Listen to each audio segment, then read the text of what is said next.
साथियों नमस्कार, मैं हरिश्चंद्र बर्णवाल इस वीडियो में आप सभी का स्वागत करता हूं। दोस्तों, मंत्रिमंडल विस्तार की नई तारीख आ गई है। जी हां, बड़ी ब्रेकिंग न्यूज दोस्तों। आप जानते हैं राहुल गांधी भी आ गए। प्रधानमंत्री मोदी तो खैर काफी व्यस्त रहते हैं, लेकिन उनके विदेशी दौरे का बड़ा महत्व होता है, वो भी पूरा हो गया है। और अब तो मानसून सत्र भी शुरू होने वाला है, यानी मंत्रिमंडल विस्तार की नियत तारीख कब होगा यह मैं अभी आपके सामने रखने जा रहा हूं। लेकिन बात सिर्फ मंत्रिमंडल विस्तार तक सीमित नहीं है दोस्तों, इस बात को याद रखिएगा। इसका बहुत सारी घटनाओं से सीधा लेना देना है, जैसे मानसून सत्र, उसमें जो कामकाज होंगे। लेकिन उसके साथ ही दोस्तों एक संविधान संशोधन विधेयक भी है, परिसीमन बिल है, महिलाओं को आरक्षण का मुद्दा भी है। यानी लोकसभा और राज्यसभा में भारतीय जनता पार्टी को, मोदी सरकार को 2/3 बहुमत चाहिए। और ये सारी घटनाएं आपस में जुड़ी हुई हैं। और आज के वीडियो में दोस्तों आपको मैं एक एक सीट का हिसाब देने वाला हूं। मंत्रिमंडल में क्या कुछ होगा, कैसे होगा और उसके पीछे क्या क्या घटनाएं चल रही हैं, कैसे रात भर केंद्रीय गृह मंत्री ने ताबड़तोड़ फैसले किए, वो सब कुछ दिखाने जा रहा हूं। आपसे निवेदन करता हूं दोस्तों, जरूर कमेंट कीजिएगा। आप सभी को जय सिया राम, इसी अभिवादन के साथ एक कमेंट जरूर कीजिएगा। दोस्तों, आप जानते हैं कि आजकल वीडियो को लेकर के यूट्यूब ने फिर से रोकना शुरू कर दिया है, तो आप एक कमेंट करते हैं, लाइक करते हैं तो ये भी आगे बढ़ता है। आइए शुरू करते हैं। आज के वीडियो में जो मैं बताने जा रहा हूं दोस्तों, कुछ सवाल आपके लिए छोड़ता हूं मैं। आखिर क्यों महत्वपूर्ण चीजें हैं जो मंत्रिमंडल विस्तार से जुड़ी बातें चल रही है ना, उसके हिसाब से, लेकिन मैं आपको अपनी बात भी बता रहा हूं। सबसे पहला सवाल कि क्या 20 जुलाई से पहले होगा मंत्रिमंडल का विस्तार? 20 जुलाई तारीख क्यों बता रहा हूं? क्योंकि उस दिन मानसून सत्र की शुरुआत हो रही है। तो भैया नए तरीके से, नए अंदाज में, आज तो कैबिनेट की बैठक भी आप जानते हैं सब कुछ। यानी ये 20 तारीख, 20 जुलाई एक महत्वपूर्ण तारीख है। कल जिस तरीके से ताबड़तोड़ बैठकें हुई हैं, दिल्ली से लेकर के महाराष्ट्र तक, यूपी, बाकी राज्यों में, इसलिए ये तारीख महत्वपूर्ण हो गई है। दूसरा ये भी सवाल है कि क्या 20 तारीख को छोड़ करके, क्योंकि सरकार बहुत हड़बड़ी में नहीं होती, ये बड़े फैसले, भाई मोदी जी का एक आप स्वभाव समझ लीजिए, और आज से नहीं, जब वो मुख्यमंत्री थे तब से ये जो होता है ना मंत्रिमंडल विस्तार, या इसमें जो फेरबदल होता है, ये बहुत मतलब बहुत रेयर होता है। बड़े फैसले होते हैं, ऐसा नहीं कि इसको मन किया चलो बना दो, ऐसा नहीं होता। इसमें इंतजार करना पड़ता है, पेशेंस होना चाहिए। तो फिर कहीं ऐसा तो नहीं कि मानसून सत्र के दौरान ही होगा। मानसून सत्र के दौरान क्यों होगा? क्योंकि हो सकता है परिसीमन बिल पारित करना। आज तो इससे जुड़ी एक ब्रेकिंग न्यूज भी अभी आपको दिखाऊंगा। और एक चौथा सवाल है कि क्या शाह ने 2/3 बहुमत जुटा लिए हैं? पहले मैं आपको एक ग्राफिक्स के जरिए समझाता हूं दोस्तों कि 2/3 का जादुई आंकड़ा पाने से कैसे मंत्रिमंडल का विस्तार जुड़ गया है। पहले आप देखिए कि इस समय लोकसभा में एनडीए की स्थिति क्या है। एनडीए की अपनी सीटें हैं 298 दोस्तों, 240 तो भाजपा की खुद की है। इसके अलावा भी टीएमसी के बागी जो 20 सांसद हैं वो भी जुड़ गए। उसके अलावा उद्धव गुट के जो 6 सांसद हैं वो शिंदे के साथ चले गए। यानी ये सब कुछ मिलाने के बाद भी भारतीय जनता पार्टी के पास जो सीटों की संख्या है वो 324 पड़ती हैं। और इनको कितना चाहिए बहुमत के लिए? 360, यानी अभी भी 36 सीटें कम हैं। और इसीलिए कल रात में देख रहा था दोस्तों, न्यूज की दुनिया में ऐसे ऐसे लोग ट्वीट कर रहे थे। अब देखिए, मैं सिर्फ एक का झलक के लिए दिखा रहा हूं। बिग पॉलिटिकल अर्थक्वेक लोडिंग, फिर बाकी सारी घटनाएं। इसी तरीके से एक ट्वीट पर नजर पड़ी, ये देखिए, अमित शाह की अगली कुछ मुलाकात पर नजर रखिएगा, एक बड़ी खबर आने वाली है। ये सारी चीजें लगातार ताबड़तोड़ तरीके से एक के बाद एक लगातार चल रही थी। अब मैं आपको सीधे घटनाक्रम पर लेकर आता हूं दोस्तों। कम से कम 6 घटनाएं आपके सामने रख देता हूं, और उसका असर भी दिख गया, अभी दिख गया, आज ही दिख गया है। पहली घटना, अमित शाह और योगी जी की मुलाकात।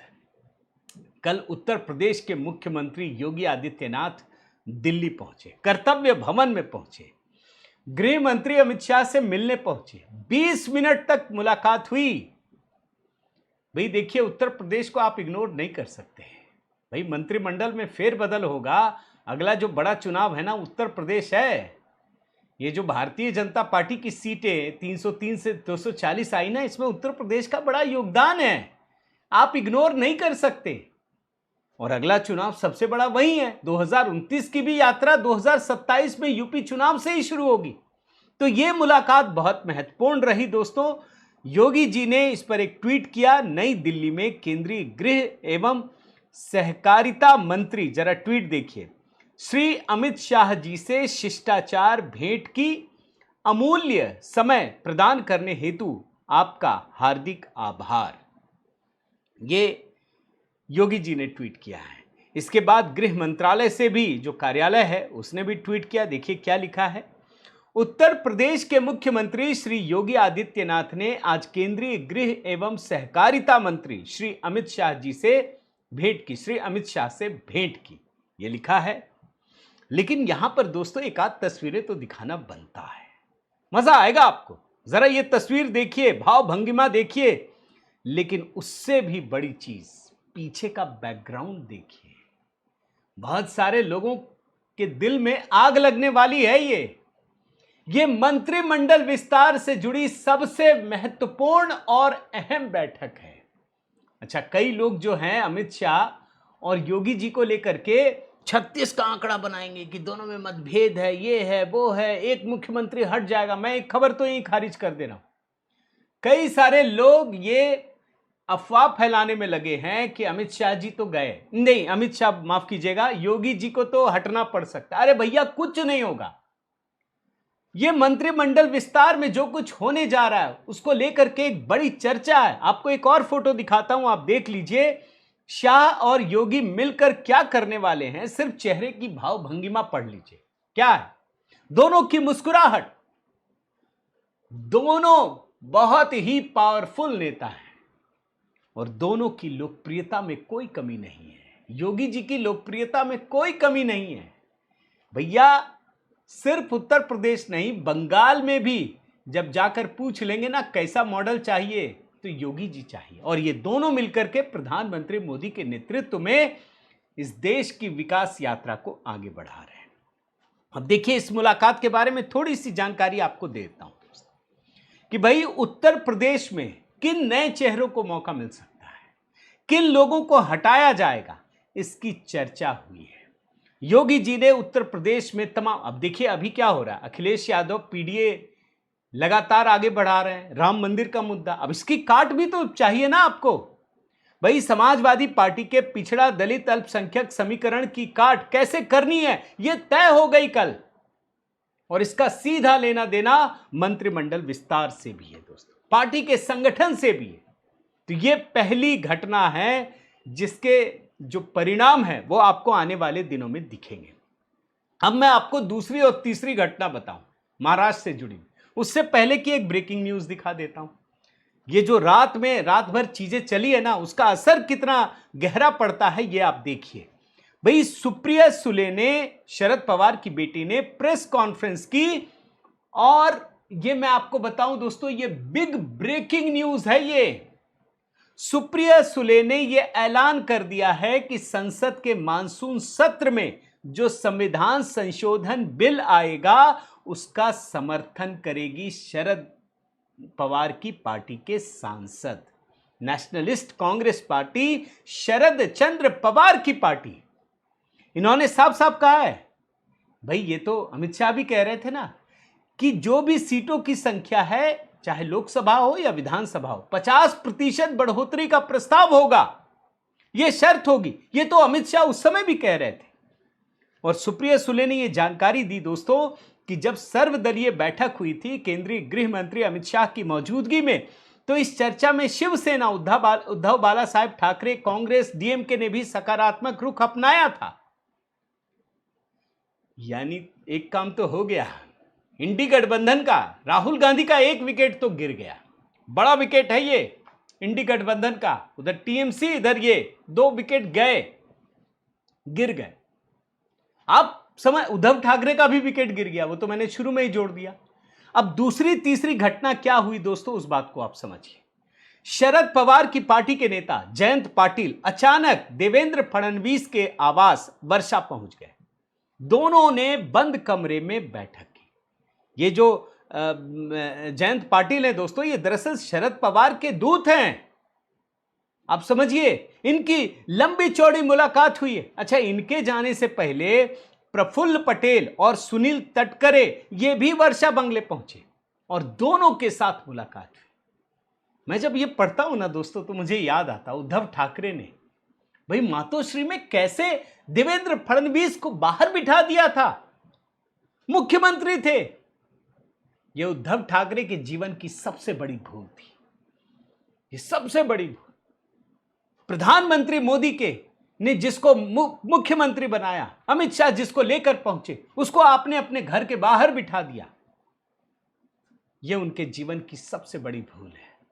कल तो मैं सुन रहा था देवेंद्र फडणवीस की बयान कि ये फ्रस्ट्रेटेड आदमी है, निराश, हताश और फ्रस्ट्रेटेड आदमी है ये। आज देखिए, सबको वर्षा जाना पड़ रहा है। आप देख रहे हैं ना, दोनों गुट जो एनसीपी के दोनों गुट हैं, और दोनों से बातचीत हुई। एनसीपी अजीत पवार गुट के नेता प्रफुल्ल पटेल, सुनील तटकरे ने जब मुलाकात की, अब इसकी चर्चा तो आई नहीं, लेकिन यह माना जा रहा था कि शरद पवार की पार्टी के नेता जो विधायक हैं, सांसद हैं, वो इधर आ सकते हैं। लेकिन मैं आपको एक बात बहुत क्लैरिटी के साथ बताता हूं दोस्तों, इसमें कहीं कोई इफ बट नहीं है। प्रधानमंत्री मोदी हो, अमित शाह हो, वो जानते हैं कि शरद पवार की पार्टी के जो सांसद हैं, 8 सांसद और 10 विधायक इनके पास है। 8 सांसद, बड़ी संख्या है। अगर ये आ गए तो शरद पवार रोक नहीं पाएंगे। लेकिन मोदी और अमित शाह ये चाहते नहीं है कि शरद पवार को किसी भी तरीके से नाराज किया जाए। वो चाहते नहीं है कि सुप्रिया सुले को भी नाराज किया जाए। नाराज करके इनके सांसद तोड़ के नहीं लाएंगे, क्योंकि इन लोगों का रवैया कभी खराब नहीं रहा। मतलब ठीक है, राजनीतिक आप प्रतिद्वंदी हैं, कॉम्पिटिटर हैं, आप बोलेंगे, लेकिन नफरत का भाव नहीं कि नफरत कर रहे हैं, ऐसा नहीं। हम एक दूसरे के कॉम्पिटिटर हैं। तो यहां पर एक ग्राफिक्स के जरिए आप समझिए कि ये मर्जर प्लान तो तैयार है, हो चुका था, लेकिन उसमें वीटो लगा दिया कि शरद पवार को नाराज नहीं करना। सुप्रिया सुले को हम मंत्री बनाएंगे जरूर एनडीए में आने के बाद, लेकिन उनको कृषि मंत्रालय नहीं मिलेगा। ये तो सरकार ही तय करेगी किसको कौन सा मंत्री बनाना है। लेकिन देखिए, ब्रेकिंग न्यूज मैंने आपको इसमें दिखाया कि सुप्रिया सुले ने पीसी कर दिया और बता दिया कि अब मोदी सरकार के साथ शरद पवार की पार्टी खड़ी हो गई है, 8 सांसद और मिल गए। तो दूसरी तीसरी घटना, पहली घटना आपको मैंने बताई योगी जी की मुलाकात, दूसरी घटना शरद पवार की पार्टी, और तीसरी घटना जो जो इनके नेता हैं अजीत पवार गुट के प्रफुल्ल पटेल और सुनील तटकरे। इसके बाद मैं आपको चौथी घटना बताता हूं, अमित शाह और एकनाथ शिंदे की मुलाकात। यह भी मंत्रिमंडल विस्तार से जुड़ी, और यह कल रात को ही हुई है दोस्तों। भाई मंत्रिमंडल विस्तार होना है। एकनाथ शिंदे अपने बेटे श्रीकांत शिंदे जो सांसद भी हैं, और जो उद्धव गुट से आए हैं 6 सांसद, उन सभी को लेकर के वहां पहुंच गए। मुलाकात हुई, देर तक मुलाकात हुई दोस्तों। और इसका एक बड़ा मुद्दा मैं आपको बता देता हूं। इसमें क्या है कि जो 6 सांसद उद्धव ठाकरे को छोड़ करके आए हैं, इसका औपचारिक विलय लोकसभा सचिवालय के सामने, ये आधिकारिक घोषणा बाकी हो तो सब कुछ गया है। जैसे तस्वीरें बहुत पहले आ गई थी, लेकिन दिखाया बाद में गया। इसी तरीके से जब ये सांसद मिलेंगे तो इसकी औपचारिक घोषणा, आधिकारिक घोषणा लोकसभा सचिवालय से होगी, और ये भी 20 तारीख से पहले होना है। तो ये एक महत्वपूर्ण घटना। यहां पर एक और चीज जानकारी दे देता हूं दोस्तों कि मंत्रिमंडल विस्तार में एकनाथ शिंदे की पार्टी को 2 मंत्री पद मिलेगा। एक तो कैबिनेट मंत्री का पद, जो माना जा रहा है कि श्रीकांत शिंदे को मिल जाए। हालांकि मोदी जी का जो स्टाइल है यह भी हो सकता है कि भैया आप उप मुख्यमंत्री हो तो बेटे को क्यों बना रहे हो, किसी और को दो, जो नए लोग आए उसको दो, एक राज्य मंत्री भी मिलेगा। तो ये एकनाथ शिंदे की पार्टी। अच्छा, एकनाथ शिंदे के बारे में यह भी बता दूं दोस्तों कि दिल्ली के लिए उड़ान भरने से पहले जो उप मुख्यमंत्री एकनाथ शिंदे, उन्होंने अपने घर में सभी 13 सांसदों के निर्वाचन क्षेत्रों में चल रहे विकास कार्यों की बात की, देखा क्या क्या रह गया। भैया हम जा रहे हैं तो बताएंगे आपको। इनका ट्वीट भी दिखाता हूं एएनआई का। आप देखिए क्या लिखा है इसमें। It was a goodwill visit and 6 of our MPs were there. They held a meeting and the discussion focused on development works in their constituencies. भाई क्यों आए उद्धव ठाकरे के सांसद छोड़कर, क्यों आए? क्योंकि उन्होंने बताया कि हम अगर उद्धव ठाकरे के साथ रहें तो करेंगे क्या, कोई सुविधा ही नहीं है, ये तो सिर्फ गाली गलौज में लगे रहते हैं, तो सरकार से कुछ मिल ही नहीं रहा, जनता के सामने कुछ चेहरा दिखा नहीं सकते, कम से कम काम तो कर पाएंगे। तो ये एक बड़ी घटना है दोस्तों। चौथी घटना, पांचवी घटना डीएमके को लेकर के, डीएमके और स्टालिन को लेकर के भी बड़ी खबर आ रही है, मंत्रिमंडल विस्तार से जुड़ी है दोस्तों। भाई अभी आपने शरद पवार की पार्टी को देख लिया, 20 तारीख से जो संसद सत्र शुरू हो रहा है उससे पहले डीएमके को मोदी सरकार ने, अमित शाह ने करीब करीब साध लिया है। डीएमके के पास दोस्तों 22 लोकसभा सांसद और 8 राज्यसभा सांसद हैं। इनके पास आते ही भारतीय जनता पार्टी को 2/3 बहुमत की जरूरत करीब करीब पूरी हो जाती है। पूरी नहीं होगी, मैं अभी दिखा दूंगा, लेकिन करीब करीब वहां तक पहुंच जाते हैं। अब मैं जरा आपको ये ट्वीट दिखाता हूं। पीयूष पद्माकर है, वरिष्ठ पत्रकार हैं, क्या लिखते हैं जरा वो देखिए। राहुल गांधी के बड़े भाई स्टालिन भी अब दिल्ली के संपर्क में है। कांग्रेस नेता पी चिदंबरम अपने आला कमान से नाराज हैं। 48 घंटे की बातचीत में तय हो चुका है कि चेन्नई एक्सप्रेस पटरी बदलकर दिल्ली आ रही है। ग्रीन सिग्नल मिल चुका है। डीएमके से वही अरेंजमेंट होगा जो पिछली बार जगन मोहन रेड्डी और बीजेडी से था। लोकसभा में डीएमके के 22 और राज्यसभा में 8 सांसद हैं। डिलिमिटेशन बिल पास कराने के लिए 2/3 बहुमत के करीब पहुंच गई है सरकार। यूपी के कुछ सांसद माहौल क्या है ये भांप रहे हैं। यहां कुछ पॉइंट ध्यान रखिए दोस्तों। बीती रात करीब 2 बजे तक मोदी सरकार के कई मंत्री बातचीत में लगे रहे। किससे? डीएमके से। क्या प्रॉब्लम है बताइए तो सही। जो कहेंगे वो करेंगे, हम गलत काम तो कर नहीं रहे भाई, संविधान के हिसाब से कर रहे हैं। अच्छा, इस बात की जानकारी कांग्रेस को भी थी, आप समझिए। और कांग्रेस के बहुत बड़े नेता, राहुल गांधी के करीबी, गांधी परिवार के करीबी, वो राहुल गांधी को कहते हैं, जो पता चल रहा है मुझे, कि आप स्टालिन को फोन कीजिए, वो मान जाएंगे। राहुल गांधी ने स्टालिन को फोन नहीं किया, यानी डीएमके भी इस पाले में आने को तैयार है। अब देखिए कई सारी पार्टियां हो गई, शरद पवार की पार्टी ये भी। अब मैं आपको एक आंकड़ा दिखाता हूं कि कहां पहुंचिया एनडीए, कहां पहुंच गया है। देखिए 540 मौजूदा सांसद, 2/3 बहुमत 360, एनडीए के 298, टीएमसी के बागी 20, उद्धव के बागी 6, अब एनसीपी शरद पवार 8 सांसद और डीएमके 22 सांसद। कितना हो गया आंकड़ा? 354। यानी कितने कम है? अब भी 6 सांसद कम है, अब भी कम है। अब एक और नई कहानी आपको बता देता हूं, यह राष्ट्रीय जनता दल से जुड़ी हुई है, लालू यादव की पार्टी से। यह 4 सांसदों वाली पार्टी है। नाम देखिए सबके, मीसा भारती, सुधाकर सिंह, अभय कुमार सिन्हा, सुरेंद्र प्रसाद यादव, ये 4 लोग हैं। अब आप देखिए इसमें मीसा भारती तो कहां, लालू यादव की बेटी हैं, ये कहां जाएंगी? कुछ नहीं। लेकिन इनके 3 सांसद बेहद नाराज हैं अपनी पार्टी के जो टॉप लीडरशिप है। वो बोल रहे हैं कि ये तो अपना छुट्टी मनाते हैं भाई, विदेश घूमने चले जाते हैं, हम लोग बस यहां पे बैठे हुए कुछ नहीं कर सकते, बस ये आदेश देते हैं हम बैठे रहते हैं। अब इनकी तीनों सांसद इनके ये टूट करके अलग होने वाले। यहां सम्राट चौधरी की बड़ी भूमिका है। लगभग 3 मीटिंग हो चुकी है इन लोगों की, आप ये समझ लीजिए। सम्राट भी कुशवाहा हैं और टूटने वाले गुट के लीडर भी कुशवाहा हैं। यानी यहां भी मामला गड़बड़ हो रहा है और ये बहुमत के करीब लेकर जा रहा है। यानी 2-3 सांसद तब भी बचेंगे। अब यहां पर मैं आपको कुछ चीजें बता दूं दोस्तों। पी चिदंबरम साहब ये बात साफ तौर पे जानते हैं कि मानसून सत्र में भारतीय जनता पार्टी 131वां संविधान संशोधन विधेयक लाने जा रही है।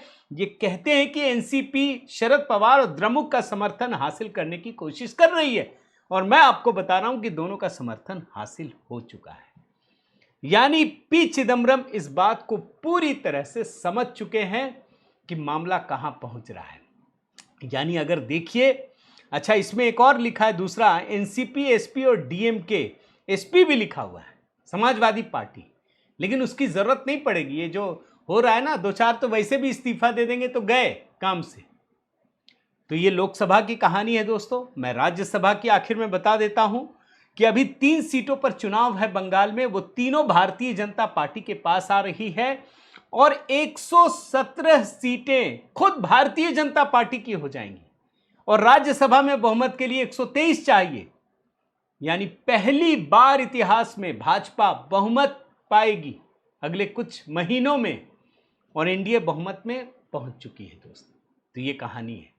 तो मंत्रिमंडल विस्तार से पहले अमित शाह ने ताबड़तोड़ फैसले किए हैं, एक एक सीट का हिसाब निकाल लिया है। यह है आज की बड़ी खबर। आपकी क्या राय है दोस्तों, जरूर कमेंट करके बताइए। लाइक कीजिएगा, शेयर कीजिएगा। अगर आपने चैनल सब्सक्राइब नहीं किया है दोस्तों, जरूर कीजिए। और साथ ही आपसे निवेदन करता हूं कि अपना प्रेम और स्नेह बनाए रखिए, कमेंट कीजिए, और एचबी शॉर्ट्स के वीडियो कमेंट में पिन कर दिए हैं। बहुत बहुत धन्यवाद। जय सिया राम।